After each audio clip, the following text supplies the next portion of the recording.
sa kanyang panahon. Mainam sa tao ang may pangarap, lalo na sa kabataan, sapagat ito'y mag-uudyok sa kanila upang magsikap. Mga kaibigan, narito po at ating pakinggan ang naging karanasan ni Irwin sa ating dunang sa kanyang panahon.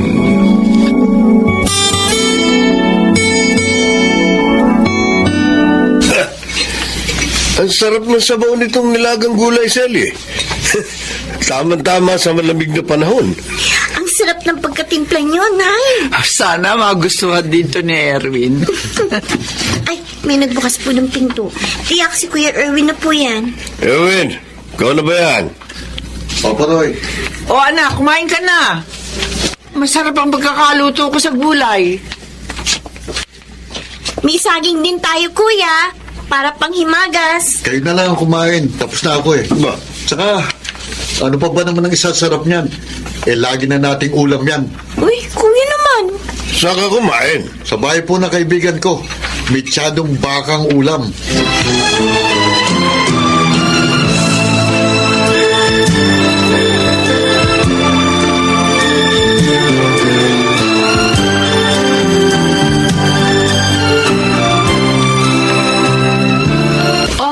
Ayan. So, yun na lang yung cellphone. Totoo, Lian. Oo! Ganda pa nito ah. Bakit ipinamimigay mo na? Ayoko na eh. Sawa na ako. Ganon lang? Oo! Friend naman kita. Kaya sa'yo ko na lang binigay. Salamat ah. Iba talaga kapag may magandang trabaho, mabibili ang lahat ng gusto. Bakit? Wala ka bang trabaho dito?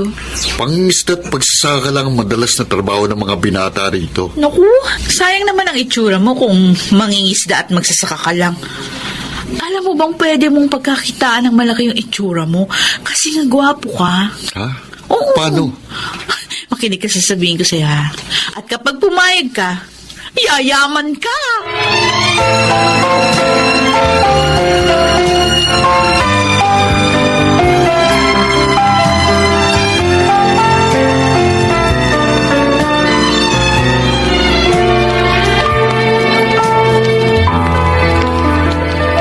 Lucio, bakit hindi ka pa natutulog?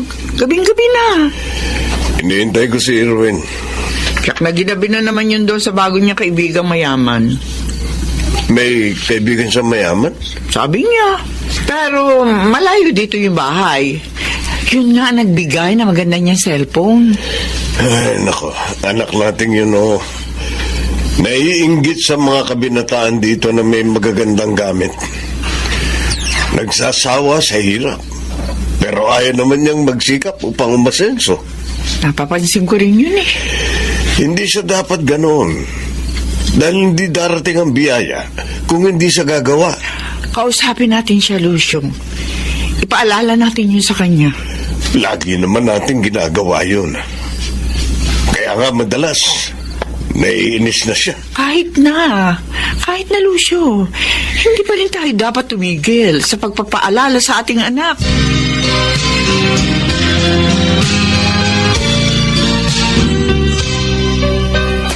Isasama mo ako sa bayan? Oo, meron kasi akong bibilin. Naku, Lian, wala akong pamasahe. Wala akong trabaho ngayon eh. Huwag ka mag-alala. Akong bahala sa gastos. Pamimeriendahin pa kita. Talaga? Oo. O sige ba, gusto ko nga rin makapamasyal eh. Iba talaga kapag maraming pera, no? Nakakapaglibre. Pwede ka rin naman magkapera kung gagawin mo yung sinasabi ko. Pwede kaya talaga ako, Lian? Oo. At may alam akong tao na makakatulong sa'yo.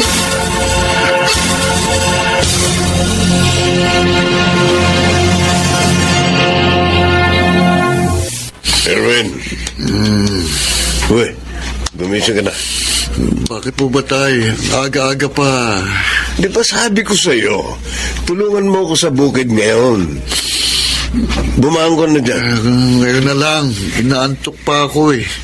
O paano hindi ka antukin? Kung saan ka pa naglima yung kagabi? Alam mo naman maaga tayong pupunta sa bukid ngayon. Sige na, bumangon ka na.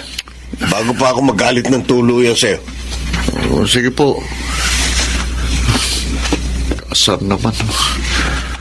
Alam naman niyang ayaw kong magsaka. Pilit pa rin ng pilit.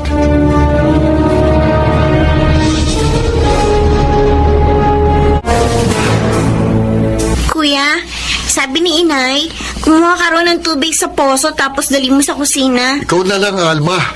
Masakit ang katawan ko eh. Tinatamad ka lang eh. Hindi. Talagang masakit ang katawan ko dahil maghapon kaming gumawa ni Itay sa bukid.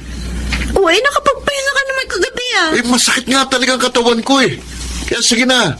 Ikaw nang umigib ng tubig doon sa poso. Mabigat yun, kuya. At saka gumagawa ko ng assignment ko eh. At saka ikaw naman ang inuutosan ni Inay ah. Visit naman talaga, oo. Kung bakit naman kasi basket tubig sa loob ng bahay, wala tayo. Uy, alam mo namang mahirap lang tayo, di ba? At saka hindi lang naman tayong ganito dito sa lugar natin. Sawang-sawa na ako sa ganitong buhay, Alma. Gusto ko naman makatikim ng sarap ng buhay. Mabuti pa siguro lumayas na ako dito. Kuya! Nang maiba naman ang takbo ng buhay ko. Kuya, wag mong gawin yan. Baka mapahama ka lang. Hindi mangyayari yun. Dahil mag-aartista ako, gagamitin kong itsura ko.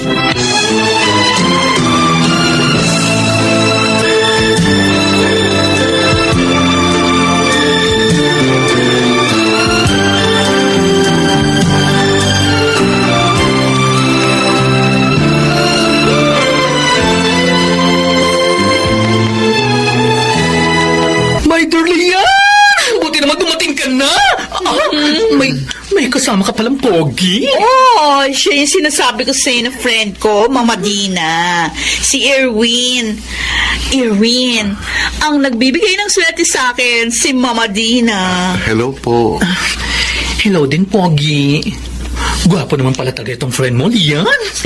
Sabi ko naman sa'yo iba ang taste ko sa kaibigan. Ibig mo sabihin, Lian, lahat ng kaibigan mo, gwapo? O syempre, di ako nakikipagkaibigan sa pangit, ano? Sige na, Lian. Mag-beauty rest ka na sa room mo, ha? At ako nang bahala mag-interview. Okay. Dito sa poging friend mo.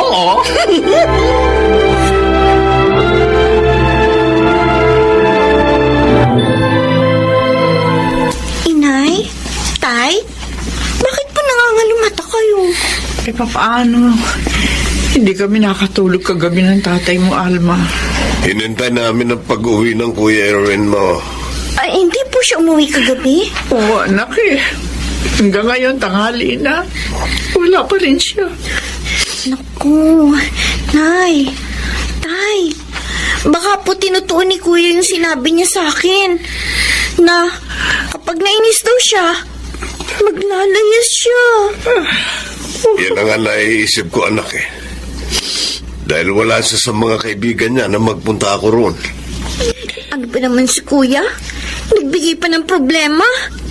Mamaya mapahamak pa siya. Lucio, kailangan makita natin ang ating anak. Baka kung ano masamang trabaho ang pasukan niya para lang mabuhay. Hahanapin ko siya. Pero hingin din natin ang tulong ng Diyos. Dahil siya lang naman ang tunay na makatutulong sa ating lahat.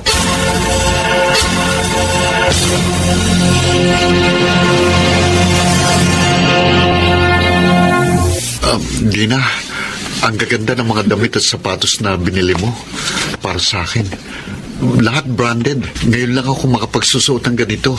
Maraming salamat, ha. Okay lang yan, Erwin. Basta ba, magiging mabait at masunurin ka sa akin, ha? Higit pa rin ang makukuha mo. Lalo na kapag artista ka na. Talaga bang tutulungan mo akong maging artista? Of course! At ako magiging manager mo. Excited na ako, Dina. Pero, may kailangan ka munang gawin ngayon. Ha? Kailangan kasi, mapansin ka ng mga tao. Pag-usapan. Paano mangyayari yun? Anong gagawin ko? Magpo-post ka ng hubad sa internet. Ano? Para makita nila yung kagapuhan mo at ganda ng katawan mo. Eh di, pag-uusapan ka na. Oo nga, no. At hindi lang yun ang gagawin mo, ha? Dapat, bongga ang post mo. Para, pag Magkaguluhan ka. Maging ng mga producer. May iba pa akong gagawin? Yes, Irwin. Gagawa ka ng sex video. Tapos ilalagay sa internet? Natural. Kaya nga kukunan kita habang ginagawa mo yon. Pero teka, mapapahiya ako sa maraming tao. Huwag mo siyang pansinin. Ang importante, maging bongga ang pag-enter mo sa showbiz nang sumikat ka. At para mangyari yun, dapat ipakita mo na materialis puertes ka. Pati yung, alam mo na, ducks as in dako. Sandali dito ka muna sa sala Aayusin ko lang ang lugar na gagamitin natin. Pati na ang camera. Diyan ka lang Hindi. Ayokong gawin yun. Baka kapag nakita yun ni Nainay Titay, mamatay sila sa kahihiyan. Ayokong mawalang mga magulang ko. Ano ba itong pinasok ko? Ayoko nito. Ayoko. Kailangan makalis na ako rito.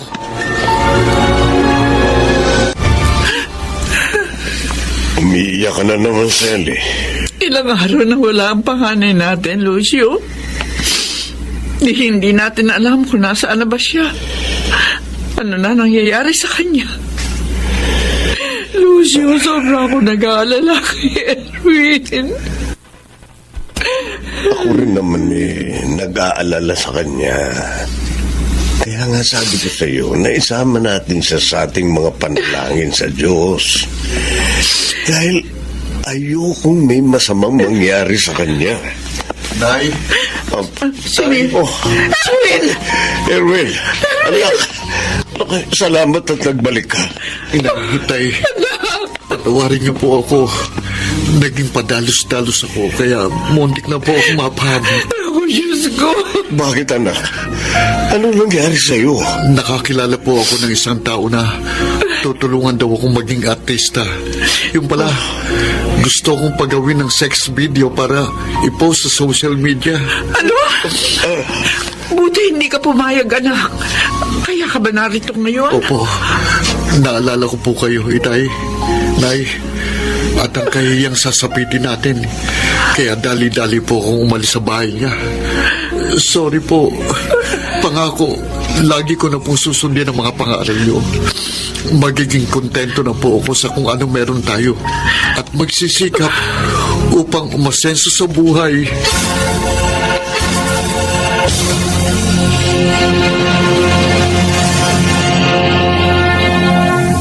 Sa kanyang panahon.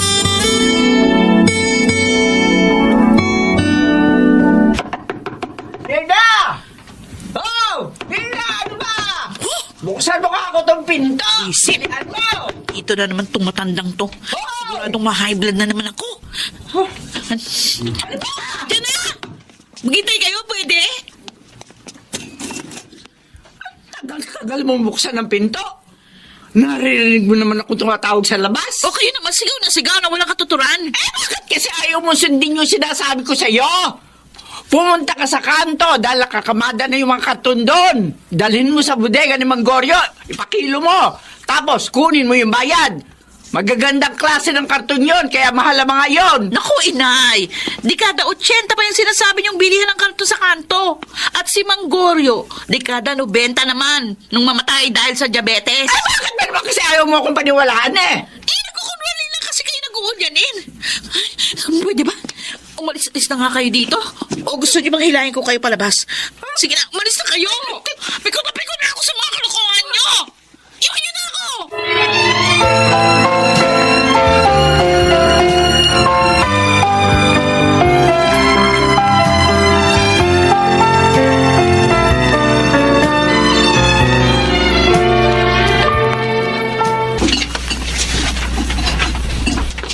Nakasalubong ko po kanina sa palengke si Mirna, Tay.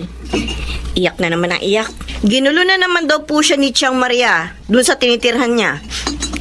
Hindi ko na rin alam kung paano pagbabatiin ang maginang yan. Masyado ang galit nila sa isa't isa. Halos isumpa nila ang bawat isa.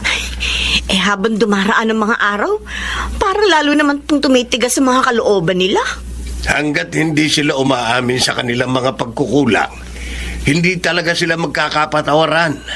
At ang masama niyan, baka makamatayan pa nila ang puot nila sa isa't isa.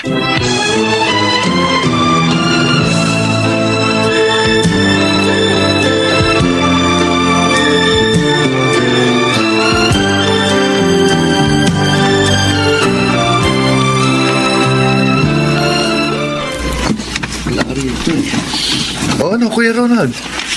Hindi mo pa rin nakikita yung titulo ng lupa na ito sa pangalan ni Itay? Ang nakita ko rito sa drawer, yung titulong nakapangalan sa namatay na tatay ni Ate Mirna. Akala ko ba sabi ni Inay bago namatay si Itay, nalipat na sa pangalan ni Itay ang loteng ito? Yun ang malaking problema natin ngayon. Nakako pa naman tayo kay Mang Frank na isusurrender natin sa kanyang titulo ng loteng ito bilang kaberan sa utang natin sa kanya sa video karera. Alam mo, Kuya, wala namang problema eh. Kahit wala sa pangalan ni Itay ang titulo ng lupang ito. Ha? Basta ibayad na nito kay Mang Frank, tapos. Oo nga, no. Tiyak, papatusin na ito ni Mang Frank. O tara, tara.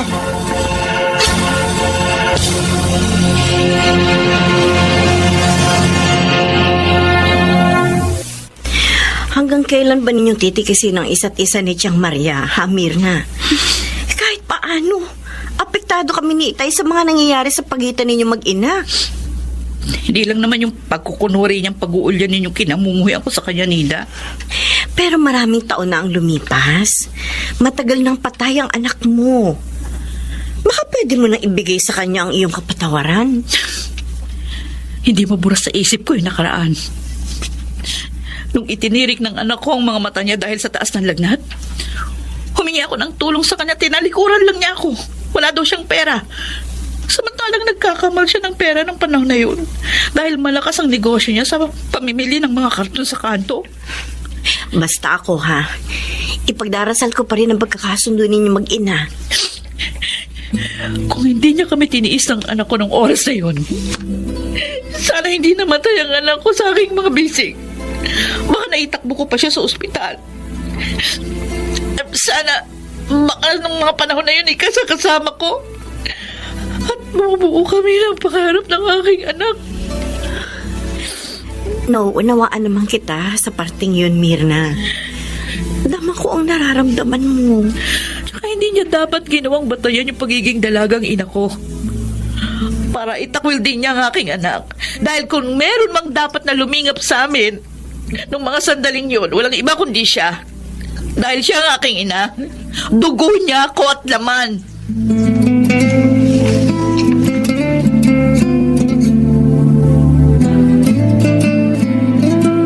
Ay, Ay, kayo magkapatid. Kuya, siya, matong nakita Ano tayo. yung papel na dala nyo? Ibulsa mo yung titulo, dali. Ang laki-laki papel dito, paano ko ibubulsa? Bakit kasi hindi mo malang nirolyo yan eh? Ledlad mo pa. Ako, ha? Wala talaga akong tiwala sa mga pagmumukha nyo. Basta nakita ko kayo, tiyak may kabulastogan na naman kayong gagawin. Akin na yung papel na itinatago mo sa likuran mo, Jack. Pero Chong, Ibibigay mo sa akin yan o padadapuin ko sa katawan mo itong daladala kong arnes. Kuya, paano to? Sige na, ibigay mo na. May magagawa pa ba tayo? Ito po, Chong. Titulo to ng lupa ng tatay ni Mirna. Bakit daladala nyo to?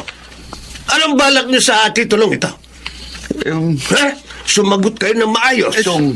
Dahil kung hindi, pamamagain ko mga katawan nyo sa arnis na dala ko.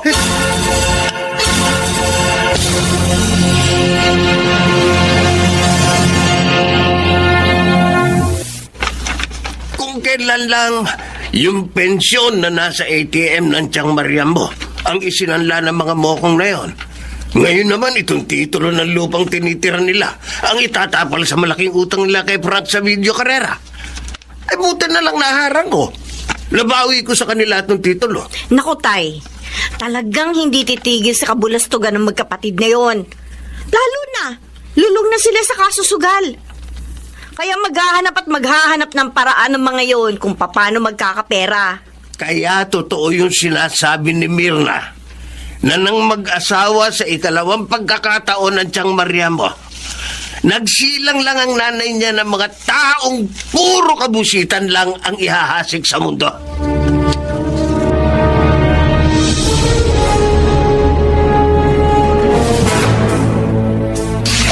Ano ba yan? Bakit ba? Sabi na tigilan niya yung paglalaro ng palobo sa kalsada eh. Akin na nga yan! Akin na! Teka! Bakit dito na magpapalobo ko? Pupunta ko diyan! Ano ba Mirna? Hindi ba kayo nakukutya sa sarili niyo? Sa ginagawa niyong pagkukunwari, inay? Dapat ipaglalaro ng palobo, pinatulan niyo na para lang ipakita nag-uulyanin na nga kayo? Na nag-iisip bata na kayo? Pinaamin ko. Nagkukunwari lang ako nag-ulyan eh. Nagawa-gawa ko lang yung karton sa kanto. At oo, pati na itong paglalaro ko ng palobo. Dahil alam mo ba kung bakit ko ginagawa ito, Mirna? Ha? Alam mo ba kung bakit? O di ngayon, umamin din kayo sa mga kalokohan niyo. Ginagawa ko ito dahil gusto kong pansinin mo ko. Na makasakali kapag nakita mong ganito na ang kondisyon ko, mapatawad mo na ako. Pagod na ako sa pagkipagtagisan ng galit sa iyo, Mirna.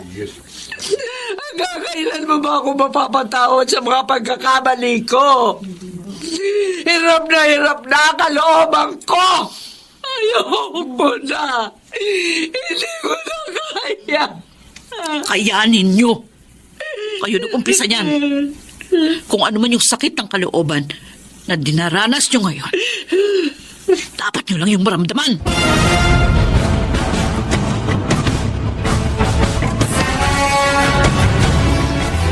Ano kuya?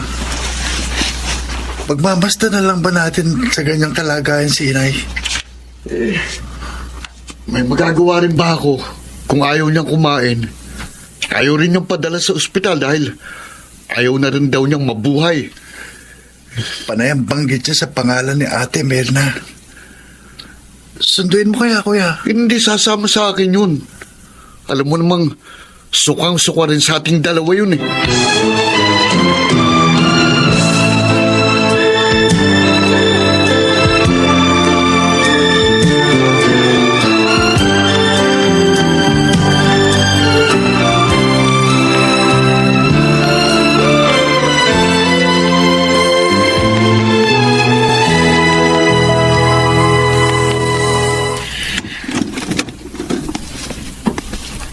Mirna? Sabi ni Ronald at JR, ayaw niyo rin padala sa ospital. Gusto ko nang mamatay. Wala na rin naman dahilan para mabuhay ako. Bakit ako? Hindi ba ako isa sa maraming dahilan? Para asamin niyo pa ang isang mas mahabang buhay, Nay. Anak, Mirna, totoo ba yung narinig ko? Ang akala ko,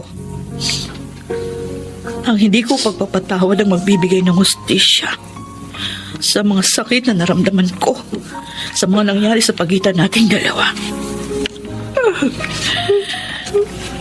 Pero habang nagkikimkim ako ng galit sa inyo sa matagal na panahon, para namang nilalaso ng aking buong pagtao na kung mayroon mang naging unang biktima ng hindi ko pagpapatawad, ako pala yun. Alam ko. Masyado rin kitang nasaktan. Kaya hinihingi ko rin ang kapatawaran mo, anak. Batid ng Diyos kung gaano ko palaging inaasam na mayakap ka. Gaya nung bata ka pa. Lahat ng masasayang sandali sa pagitan natin dalawa. Kung alam mo lang, sabik na sabik din ako na mayakap ka, Inay. Buong buhay ko wala akong inasam kundi ang kalinga at pagmamahal mo. Mahal na mahal mahal kita, inay. Anak. Mahal na mahal. Kaya hindi ko kakayanin kung muli pang magkakalayo ang ating mga kalooban.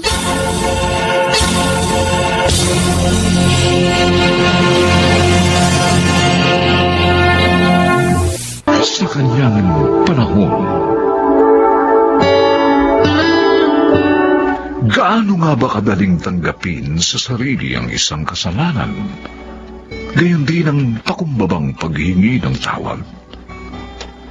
Mga kaibigan, narito't ating pakinggan ang naging karanasan ni Amalia sa ating dunang sa kanyang panahon. Amalia! Amalia! Naku, yung asawa ni Sandro, sinulog ang sariling katawan. Diyos ko, si Carla, nasa daw siya, Aling Gloria? Nandun sa bahay nila. Pinagtutulungan ilabas ang dumating ng mga bumbero. Buti na lang, Kabo. Ano kami lang na barangay huli yung istasyon ng bumbero, kaya nakaresponde agad ang mga fire volunteer. Ay, dali. Tayo na, Aling Gloria. Tingnan natin kung anong pwede natin maitulong sa sitwasyon ni Carla. Oo nga, yan talaga ang sasabihin ko sa iyo. Tara na, tara.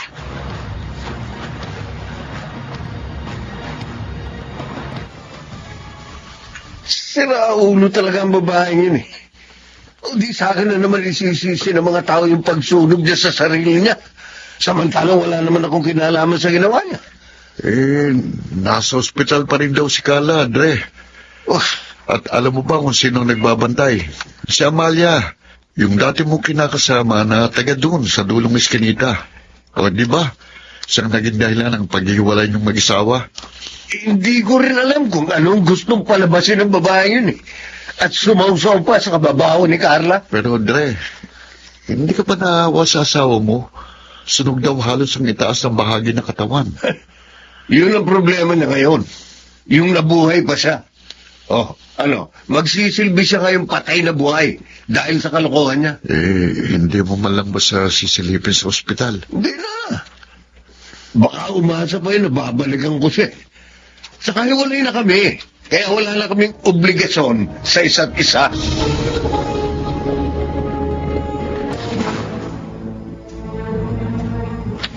Carla, natutuwa ako. Nagkamalay ka na. Pero ako, Hindi ako natutong nagkamali ako. Hindi na rin ako dapat dinala dito sa ospital. Ayoko naman mabuhay talaga. Gusto ko na mamatay. huwag mo sabihin yan. Sikapin mo ngayon, lumakas ka. Para madali kang gumaling. Pati ang mga sugat mo, para gumaling agad. Para mabilis ka makalabas dito sa ospital. Para kanino pa ba ako dapat mabuhay?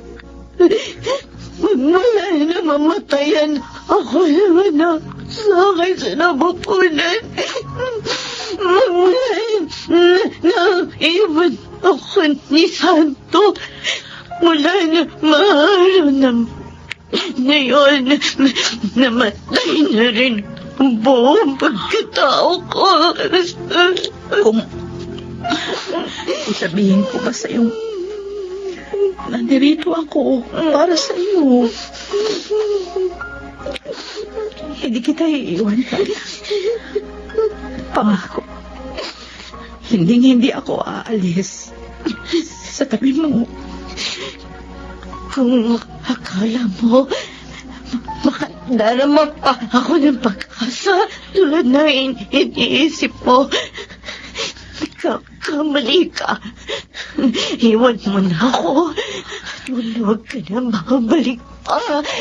Dahil habang nakikita kita, tulad ng mga sugat ko, bumabalik lang ang hapdi ng kalaan.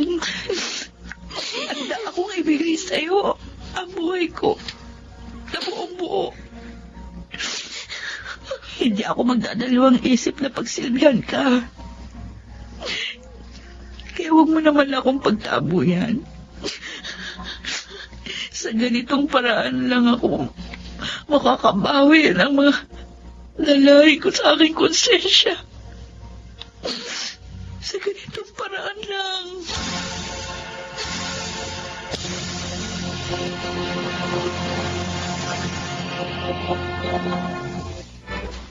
Andito ka na pala, anak. Halika na magkape. Ito't nakapagprito na rin ako ng itlog sa daing na tilapia para sa almusal. Ang totoo, anak, hinintay rin kitang umuwi kagabi. Hanggang nakatulog lang ako. Ay, kasi po tayo, hindi Oh. maiwan si Carla. Panay ang daing niya. Bakit? Kumikirot po yung kanyang mga sugat. Anak, isang bagay lang, ha? Huwag mo namang masyadong pababain ang sarili mo sa sitwasyon, ha? Sapat na yung sinilip mo siya sa ospital. Pero huwag namang halos gampanan mo lang lahat ng mga pangailangan niya roon. Nag-iisa lang po sa buhay si Carla, Itay. Wala talagang mag-aasikaso sa kanya sa ospital. Inaalala ko rin naman kasi ang kalusugan mo. At saka baka kung mapabayaan mo rin ang pagtuturo mo. May mahirap namang maisakripisyo mo ang mga bagay-bagay dahil lamang sa sitwasyon ng asawa ni Santo. Huwag ko kayo mag-alala, Itay. Alam ko pong ibalanse ang aking mga oras. Kaya hindi po maaapektuhan yung online class ng aking mga estudyante. O siya, sige, ikaw ang bahala lang. Pero sana ingatan mo rin ang sarili mo. Magpahinga ka kapag hinihingi ng katawan mo ang pahinga. Aba, pahalagahan mo rin ang buhay mo.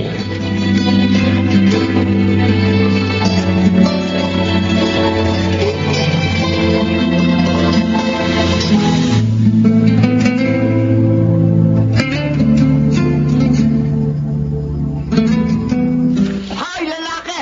Asan yung kaibigan mong Judas Barabas? Sino kong Judas Barabas, Aling Lore? Ay, sino ba? Di si Santo. Naturingan ng Santo yung pangalan, pero asal demonyo. Hindi ko alam kung nasan si Santo. Ilang araw na ho kami hindi nagkikita. Sinungaling! Kasakasama mo sa inuman, hindi mo alam kung nasaan. Bakit niyo ho ba hinahanap sa akin si Santo? Ano ho bang problema niyo sa kanya? Dahil sa walang yan niya, sinunog ng asawa niya yung sariling katawan. Ando sa ospital. Awawang kalagayan. Kaya sabihin mo doon sa kaibigan mong Judas Barabas, puntahan naman niya yung asawa niyang nasa ospital. Naku, Aling Gloria, alam na ho ni Santong nangyaring yun. O bakit hindi malaman niya madalaw yung asawa niya? Kayo na ho may sabing walang ya si Santo, di ba? Ay, hoy! Judas Barabas, asas! Magkaibigan nga kayo ni Santo! Sige ho. Pareho kayo alang kwentang asawa!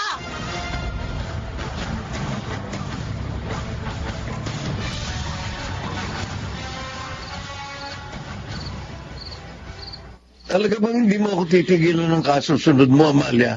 Nasa ospital si Carla. Oh, Ano ba ang tinamong sunog sa katawan? Nagka-infeksyon na nga yung mga sugat niya at pwede niya yung ikamatay. kung oras na ba niya mamatay? O ano ngayon? Ano ka ba, Santo? Wala ka na ba talagang konsensya? Kaya kahit kamatayan ng asawa mo na pinag-uusapan, wala ka pa rin pakialam? Ano ba kasi ang drama mo at pinakikialaman mo ang buhay ni Carla? Tapos dinadamay mo pa ako. Dahil hanggang ngayon, sinusumbatan pa rin ako ng budhi ko. Nung araw na mag-away kayo dahil sa pagtatanggol mo sa relasyon natin, nung itulak mo siya sa hagdan at mahulog, nang makunan siya sa magiging anak nyo, kitang-kita ko yung dugong umaagos sa mga hita niya. Pero anong ginawa mo? Sa halip na dalhin mo sa ospital, iniwan mo lang siyang mag-isa. Tapos na yun. Matagal na nangyari yun.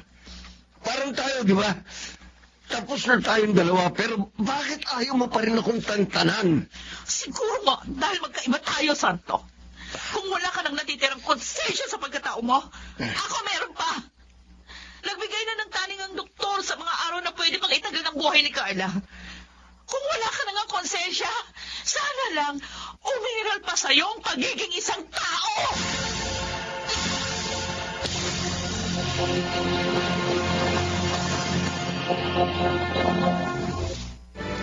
Heron? Heron, nasaan ba si Amalia? Nandito na kasi yung pinabili niya sa akin mga kakanin para sa huling gabi ni Carla. Umalis sandali. May mga ayusin pa kasi siyang mga papeles sa pagsasalin ng kanyang memorial plan para sa pagpapalibing kay Carla.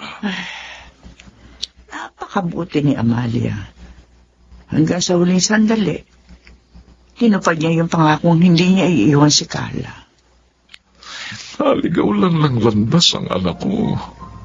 Pero pagkaraan yon, wala siyang hinangad kundi maituwid ang kanyang naging pagkakamali.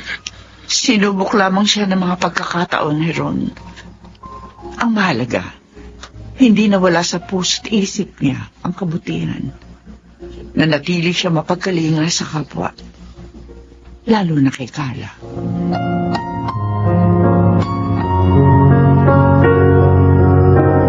Sinadya kong makaalis na ang mga tao bago ako lumapit dito sa puntod ni Carla. Ayoko na kasing makaabala pa sa paghahatid nila sa kanya sa huling hantungan. Kaya pa na siyang nakahimlay sa kanyang puntod, Santo. Pero ako, dadalhin ko habang buhay ang mga sumbat ng aking budhi. Hanggang sa kanyang mga huling sandali. Wala siyang sinasambit sa kanyang mga dasal, kundi ang mapabuti ang iyong buhay. Kaya tuparin mo yon. Para kahit saan man siya naroon, magkaroon ng kaparatagan ng kanyang kaluluwa. Napakabait ni Carla. Pero bakit hindi ko nasuklian ang kanyang mga kabutihan?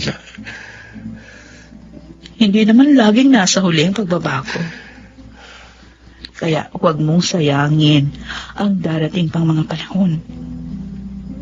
Magbago ka para sa iyong sarili, para sa susunod mo pang mga plano.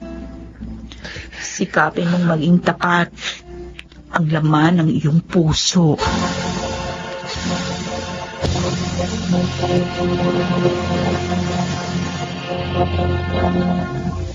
Sa kanyang panahon.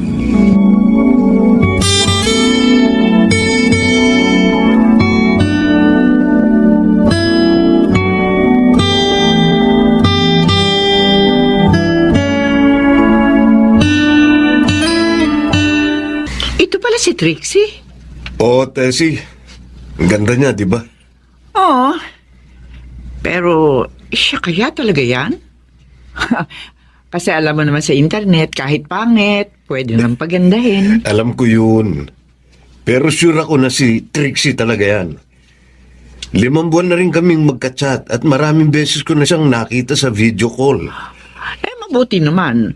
At hindi kanya niloloko. Alam mo bang kaming dalawa na? First mansari nga namin eh. Ano? Parang ang bilis. Okay yun. Para pag-uwi ko ng bansa natin, kasala na, di ba?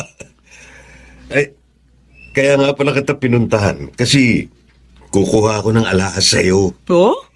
Iririgalo ko sa mahal ko.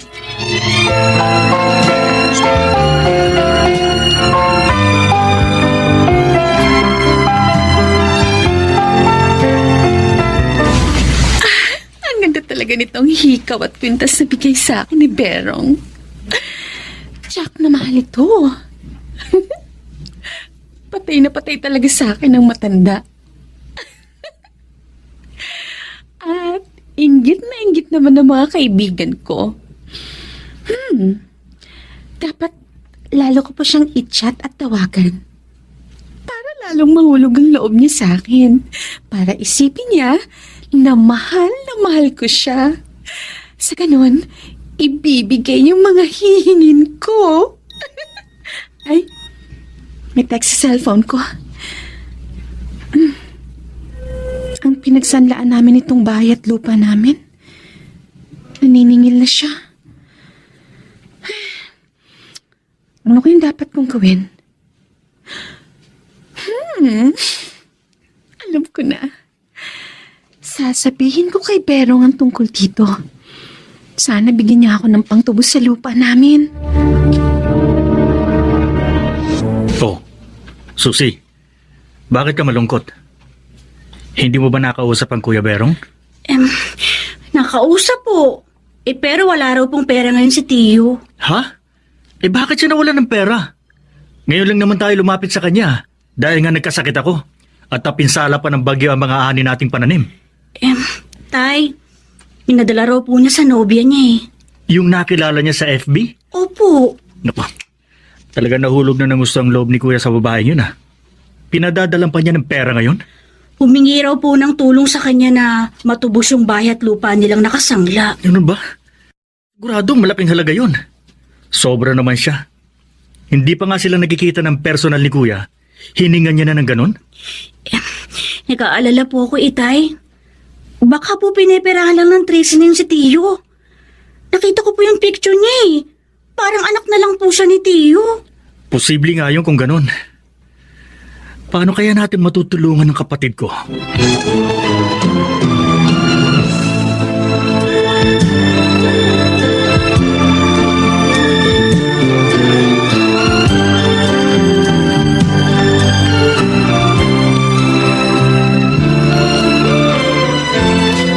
Hello, Ber, my love.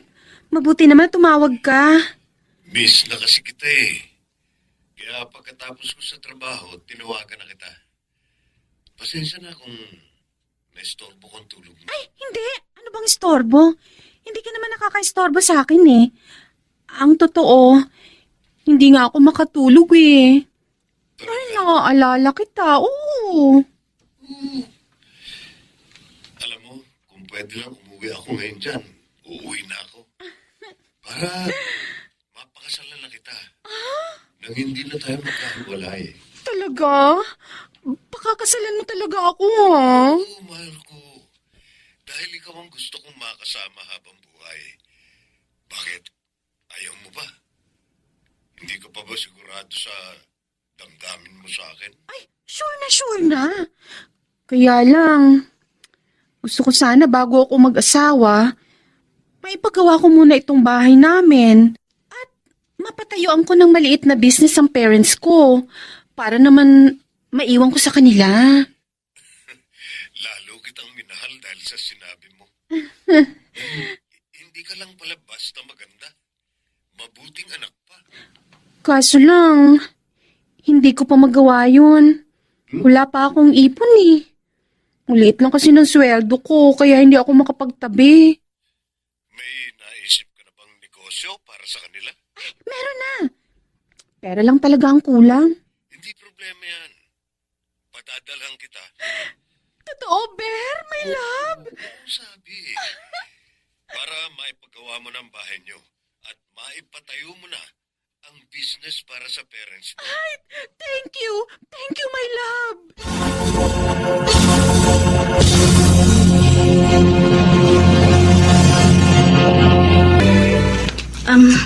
Heto na pong merienda niyo, Itay. Salamat anak. Tikman ko nga. Sarap ah. Teka. Ano nga pala yung sasabihin mo sa akin? Nakagawa po ako ng paraan para maging friend ni Trixie sa Facebook. Nalaman ko rin po yung iba pa niyang mga account. Totoo anak? Opo. At Itay, may nadiskubre ako. Ano yun? May iba pa palang nobyo ang babaeng yun. At mas matagal niya ng nobyo yun kaysa kay Tio. Sinasabi ko na nga ba eh. Niloloko lang ng babaeng yun ang kuya ko. Nakita ko po kasi ang mga picture nila nung lalaki. Anak, sabihin mo sa tiyo mo ang lahat ng mga nalaman mo. Pero Itay, baka hindi po maniwala sa akin si Tio Berong. Baka magalit siya. Kung kayo na lang po kayang magsabi. Mag-usap na tayo, Trixie. Bakit parang galit ka, Norman? Dahil nakakagalit ang natuklasan ko. Meron ka pa palang ibang FB account at nakita ko roon na may iba ka pa palang nobyo. Isang OFW. Bakit mo ako niloko, Trixie? Huwag ka nang magalit. Hindi naman ako seryoso sa matandang yun eh. Sabihin mo nga, ang berong na yun ba ang dahilan? Kaya mo natubos ang bayat lupa nyo? Kaya lagi ka may mga bagong damit at alahas? Oo. Pinadadala niya kasi ako ng pera. At sa kanya rin galing ang ipinagpagawa ko nitong bahay namin. Anong klase ka, Trixie? Dalawa kaming niloko mo at piniraan mo pa ang lalaking yun! Ba? Si Miguel tumatawag. Hello, Miguel. Napatawag ka? Kuya, may mahalaga kasi akong sasabihin sa'yo. Tungkol ito kay Trixie. Kay Trixie? Bakit? Ano yun? Nakita ni Susie ang isa pang FB account ng nobyo mo. Napasok niya yun. Nagawa niya ng paraan na maging friend siya ng nobyo mo. At natuklasan ng pamangkin mo na dalawa pala kayong nobyo niya. At yung Norma ng pangalan mas nauna pa sa'yo. Hindi ako naniniwala. Sinisiraan niyo lang si Trixie. Kuya, hindi totoo yan. Pinagmamalasakitan ka namin. Kaya sinabi ko sa'yo to. Ang sabihin mo, nagalit kayo dahil hindi ko kayo mapahiram ng pera.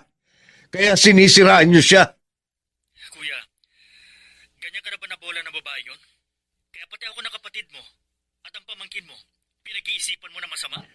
Kayo ni Susie ang unang nag-isip ng masama sa kanya. Dahil totoo namang niloloko ka lang ng babaeng yun. Kung gusto mo, ipapadala namin sa'yo mga larawan nila ng Norma na yun. Tumigil ka na, Miguel. Dahil kahit anong sabihin mo, hindi ako maniniwala sa'yo. At kung gusto niyong kausapin ko pa kayo, tigilan niyo ang paninira kay Trixie.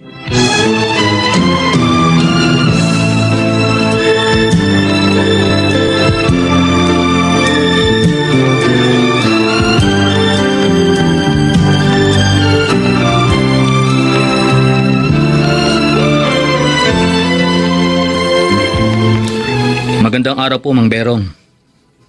Hindi kita kilala pero dahil sabi mo, nakilala mo ako dahil kay Trixie.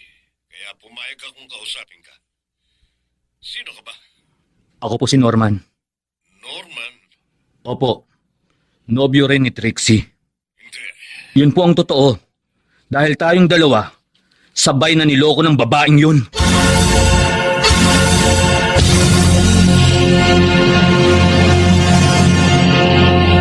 So, yung pala ang dahilan kaya malungkot ka, Berong. Oo, Tess. Akala ko pa naman, tapat siya sa akin. Yun pala, pinarahan lang niya ako. Ay, naku. Huwag ka magagalit, ha? Alam mo, may kasalanan ka rin sa kabilang banda, eh. Sa FB lang ngayon nagkakilala. Tapos, inihulog mo na agad ng puso mo sa kanya. Pati bulsa mo, isinama mo pa. Pambihira ka mo. Tama ka. Hindi ako dapat nagpadala sa mga pambobola ng babaeng yun. Dapat naging maingat ako sa paggamit ng social media. Oh, ano nangyari sa inyo ng babaeng yun? Nakipag-break na ako sa kanya. Pero ang inaalala ko ngayon ang kapatid ko at pamangkin. Napagsalitaan ko sila ng masakit dahil kay Trixie. Hiyang-hiya tuloy ako ngayon. Hindi ba malapit ka nang umuwi? Bumawi ka na lamang sa kanila pagdating mo sa bansa.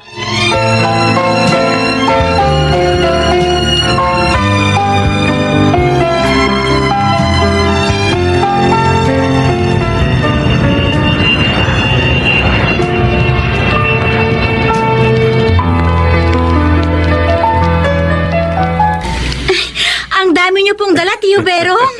Para sa inyong lahat yan, Susie. Ibig bang sabihin niyan, kuya, hindi ka nagalit sa amin? Oo, Miguel. Dahil napatunayan kong tama kayo. Tumawag sa akin ang nobyo ni Trixie. Oh? Tumawag yung Norman sa inyo? Oo. Sinabi niyang wala siyang alam sa ginagawang kalokohan ng babaeng yun. Ang sama talaga ng babaeng yun. Miguel, Susie, patawarin niyo sana ako sa mga masasakit na salitang sinabi ko sa inyo. Huwag mo nang alalahanin yung kuya. Pero sana lang, maging aral na sa'yo ang nangyari.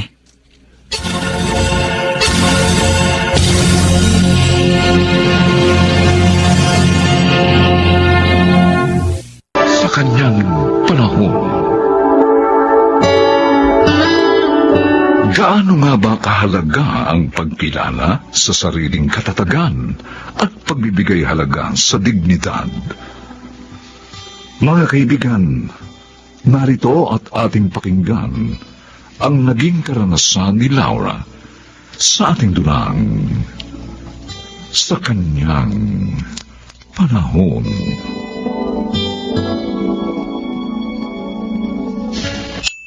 Laura, customer number mo na nakadisplay sa screen ng bank teller mo, ano? Oo nga pala, sandali. Pupunta na ako doon. O yung mga ID na kakailanganin mo. Na-check mo na ba lahat? Oo, nandito na lahat. Kompleto na. Lalabas muna ako ng bangko sandali. Tatawagan ko si Inay habang wini-withdraw ni Laura ang pera. Kailangan mabigyan ko siya ng instruction sa dapat nilang gawin ni Milen.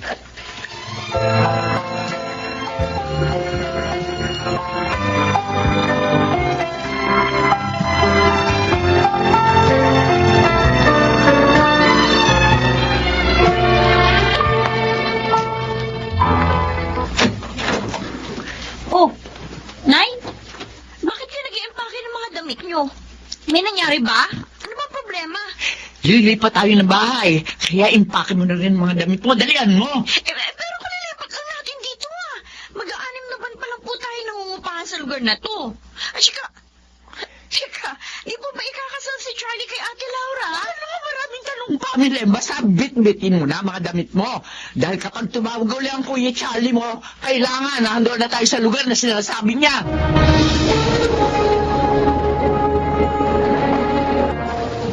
Ay, nagutom tuloy ako dahil sa haba ng pila sa bangko.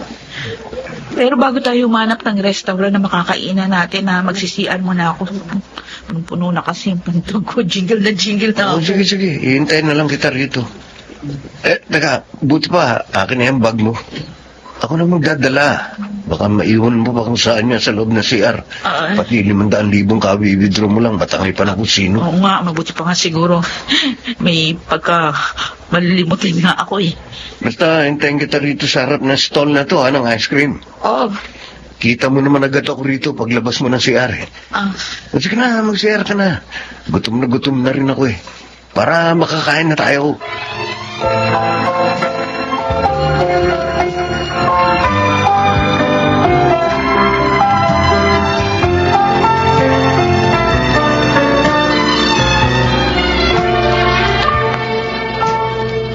Magandang tanghali po, Mang Cesar. Gandang tanghali naman. Kayo po palang bantay dito sa grocery ni Laura? Oo, Miguel.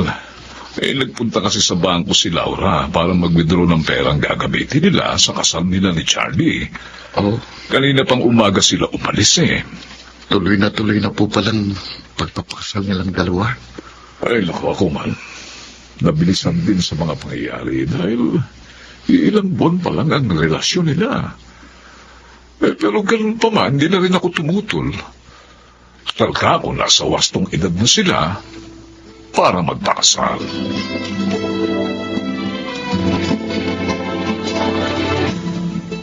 Miss, meron ka bang napansing lalaki na medyo kalbo na nakatayo dito kanina na may dalang pulang bag? Ay, opo.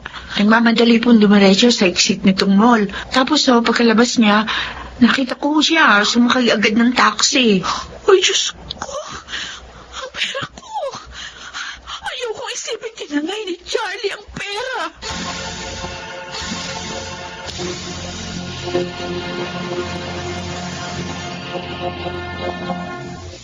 Hindi ko akalaing magagawa sa atin ni Charlie ang malaking panlulokong yun.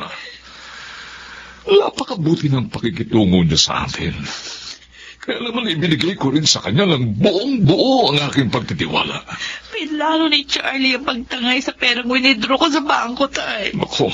Yun ang pinakamotibo niya. Kung bakit pinaibig niya ako, kunwari. Minahal niya ako, kunwari. Para makuha ang loob ko. Para manalirin niyang may sakatuparan ng kanyang balak. At pati pala pamilya niya. Kasabwat niya sa ganoong modus niya. Nagulat nga raw yung kanilang kasela. Kung bakit wala na ron sa kwartong inuupahan ng kapatid na babae ni Charlie. Saka yung nanay niya. Kung yung pera lang, kikitain ko pa rin yun, tay. Kikitain natin. Pero itong dugong bumibigay sa sinapupunan ko, gagawin itong komplikado ang aking buhay. Anak, nagdadalang tao ka. Susurpresahin ko nga po sana siya. Sasabihin ko sa kanya kalagayan ko kapag kumain na kami sa restaurant. Diyos ko. Pero hindi na nga nangyari. Dahil bigla na lang siyang nawala sa lugar na pinag-iwanan ko sa kanya.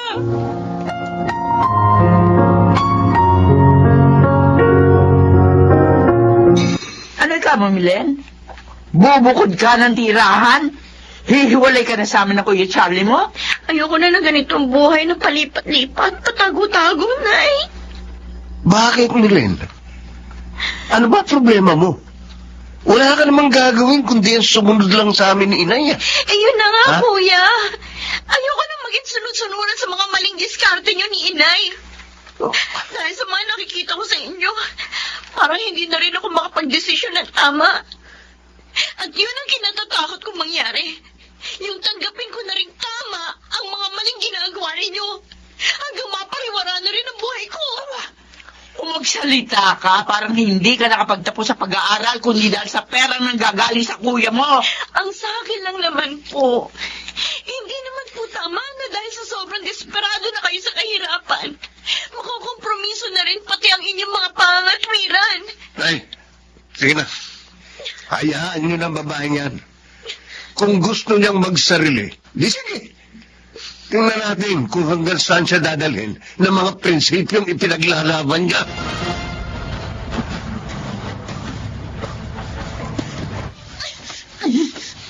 Laura! Laura, anong ginagawa mo?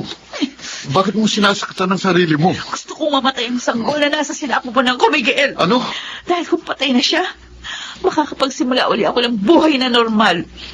Yung ako lang, buhay ko lang. Laura, may karapatan din ang magiging anak mo na maisilang at maranasan ng mabuhay. Wala siyang kinalaman sa mga nangyari. Kung kaya hindi siyang dapat managot sa kasalanan ginawa ni Charlie. At ako, wala ba akong karapatang mamili na muli magkaroon ng kapanatagan nang wala siya sa buhay ko? Kaya pabayaan mo na akong patayin ng sanggol at puro sa tiyan Laura! ko. Hayaan mo na ako! Laura, ano ba?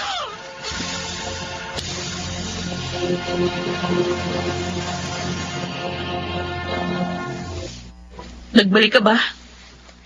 Para muling magkunwaring mahal mo ko. Dahil hindi pa sapat sa'yo yung 500,000 pisong tinangay mo sa akin. Nabalitaan kong buntis ka. Akong ama. Natural, may karapatan ako sa bata. Kung ginagawa mo lang dahilan ng pananagutan mo sa sanggol na dinadala ko para muli ang makuha ang tiwala ko, mabibigo ka. Oo, pinili kong buhayin ng batang ito, pero hindi ko pipiliing ipakipagsama na rin ang kinabukasan niya sa isang katulad mo na panliloko sa kapwa ang kinabubuhay. Masyado ka mataas magsalita. Itong pakatandaan mo, ha? Isang araw, kapag naisilang mo ng batang yan at nagkaroon na ng malay, hahanapin din niya ako na kanyang ama. At kapag dumating ang pagkakataong yun, baka lumuhod ka sa harapan ko, Laura.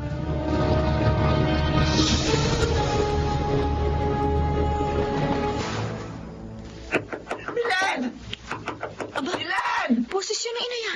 Bakit parang apuro-apuro siya, pati sa pagkatok niya? Milen, buksan mo ang pinto! Opo! Sandali lang po, nariyan na! Bubuksan ko ng pinto! Milen ang kuya mo!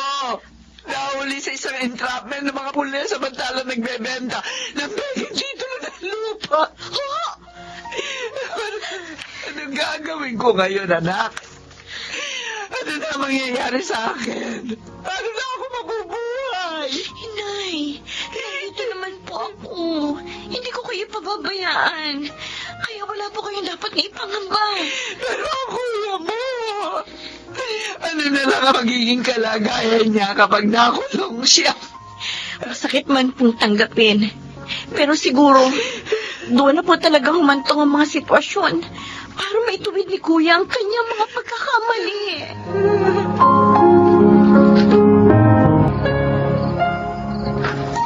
Minsan, sa buhay ng tao, hinihingi ang isang pagpapasya. Hindi lang para sa ating mga sarili, kundi para rin sa mga taong magiging mahalagang bahagi ng mga buhay natin. Tulad ng batang ito na isisilang ko. Ako ang huhubog sa kanyang kinabukasan. Laura,